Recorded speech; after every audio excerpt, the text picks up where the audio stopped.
Hi, I'm Wild Horse from moveroot.com, and I'm here at the Revolution Fair in Speyer, and I have someone with me today who I think is very special to have here. He's very well known from the raw food family and the Sundance family, Ka Sundance. Hello. Hi, Wild Horse. I'm pleased to be here with you guys and now to speak some English after being here at the German fire, so I'm excited. Yes, I'm excited too. Yeah. Yes. Ka, you and Katie are shining examples of people who have got outside of society patterns and have moved to your own roots of passion. And not just that, you've become masters of generating happiness and abundance through living your life of passion. Can I ask you, what is your passion? My passion is twofold. I started to express my passion as a natural health promoter and just basically inspiring the world to become more healthy through natural living foods, the right mindset and exercise. That was my initial passion, to inspire people to become more healthy. But then in my own path of becoming more healthy, I discovered that it's not just the nutritional side, which is what we were focusing on, but that there is more to become a truly happy and healthy human being. And so we expanded our passion away from being only like natural health promoters and into promoting a holistic picture of us humans, and that means that we have to not only eat healthy, but we have to think healthy, we have to do work that is truly fulfilling, we have to serve, we have to give back, we have to breathe properly, we have to be lots outside in nature. This is what I love very much about what you're doing out there. It's so important. So it's more a holistic message about becoming the happiest and healthiest person you know. Very good. Well, I understand that you and Katie weren't born into this abundance the easy way. You had a long time of struggle, going for low-paid jobs, trying to make this place a better place for your children. And at some point, you decided to break that. How would you define your decision then? And what was your great challenge to start out? Well, I think the cracking point in our history was when we were working basically 3 jobs. Katie was working 2 jobs during the daytime, and I was working night shift in a home for elderly people. Katie was working in a natural health food store, so it was already pretty conscious jobs, but they were totally underpaid. And we had 3 kids at that point of time, and we just took a stroll at the weekend and we just did the math basically. And at this stroll, Katie and I, we lived in England at that point of time. We just realized that if we would just stick with those jobs, there would be no end in sight. This would be like a vicious circle that would be going on for the rest of our days, and we would be working so hard that we basically would not really see each other or the family, and we would be like still would have to get an additional support from the state, because we were getting some child benefit support in England at that point of time. It has a different name, but it's like a support from the state. And we realized, well, even if I would work like Saturday on top of it, then we would maybe be able to skip those additional payments from the state or from the government. But this is when we realized, man, we have to change something. This can't be happening. This can't be true that we just work our ass off, excuse my language, would not be rewarded in any way, but still be like on the lowest income level possible. This is when we decided we have to change this, and we have to take our fate in our own hands and stop victimizing ourselves and relying on others to help us and to secure us. Very good. What was the big challenge in that? That was the thing. Yeah. So the big challenge was, well, we were just so broke. But I would say the biggest problem for all people who struggle also in whichever, the biggest problem actually was up here, I'd say. Okay. It's the mindset.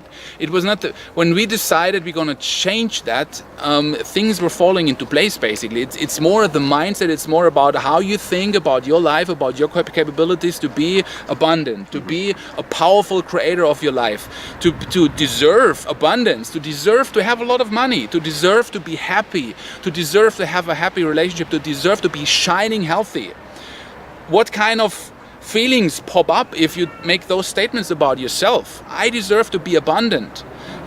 I realized back then that I had big like programs and strong programs in my head that were separating myself from the abundance. Abundance is a natural state. Yeah. It's like it's raining gold all the time. Most people stand there with an umbrella, and I just turned this umbrella around, so that the gold is basically, falling into the umbrella right now. But this is all happening in my mind. So I think the biggest step, really, if people also ask me how we made it happen to just travel the world and be abundant and do so much good to so many millions of people, I'd say it was all in my head. That's my answer. Wow. So on the long run, how would you describe, you've partly answered that then, but on the long run, how would you describe the attitude? What was the attitude that allowed you to gain success? That was, you partly answered that. I answered this, but I think it's a mixture. So I think it all starts with the vision, with the mindset. You have to allow yourself to dream, and the first step. So many people don't even allow to dream. It's not possible. It's too expensive. I'm too poor. I'm too silly. I'm whatever. So stop that. The first step is you have to allow yourself to dream that it's possible. And when you have this mindset, when you and it's like a ping pong game. Because you affirm something, I want to achieve that goal, and then the other voice kicks in and says, oh, you can't do it, and then so it's a constant ping pong game. But you have to be consistent with affirming and focusing your thoughts on the right things, the things that you want to create in your life. And when you have this in place, the second thing is just taking action then. And it's not, you don't have to see the entire plan or the entire road or whatever, the entire plan. It's not gonna happen anyway, and people often stop because they don't see the entire path. You don't have to see the entire path. You have to see the one or two little things that you have to do today, or you could do today or tomorrow. The very little things. And success leaves clues. So there will be next hints tomorrow. Right. But you got to take action today on small little things you can do, you can accomplish today. Have the right mindset. Get a good teacher. That's the next thing. If you have a specific goal in your life, get somebody who has achieved that goal and follow them. You don't have to reinvent the wheel. You just follow the persons who have achieved what you're looking for. Those three things I would say. The right mindset, taking action, and getting the right teachers. That would be like three things I would have to add here. Good. Okay. So we want to get out of our box, pretend everything's possible, choose what we want to do, start doing something, and find someone who knows how to do it. That was a nice wrap up, man. Very good. I like that. Yeah. Right, okay. You always seem very happy to be where you are and what you're doing at the moment. Do you have a next goal for the future, and what would that be? Yes. Well, if you put it that way, my next goal for the future is to be happy where I am right now. That is a never-ending goal to achieve or to strive for. But then we have very big visions actually. And I'm very clear also. We're going to go to Costa Rica in 2 days. Right now, again, we're in Germany. In 2 days, we're going to fly off to Costa Rica.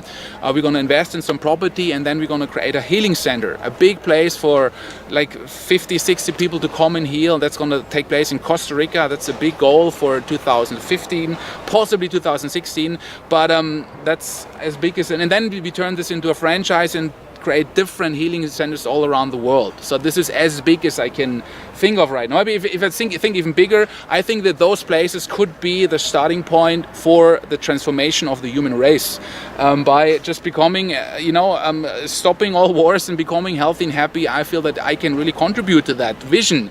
I can't think bigger right now. That's the biggest I can get. Think big. Yeah, think big. Very good. Yeah. Very good. Ka, last thing, you've inspired so many people all over this planet already, and you are supporting more and more people into finding their passion and living their passion abundantly, especially also with your business school that you've got running. What would be a motto or a slogan of advice to someone who is just a very short slogan to someone who decides, I want to find my passion and I want to move out and live it abundantly? So you want like a one-sentence statement? I'd like a one-sentence. Oh my God. Follow your passion. Just get off your ass and do it.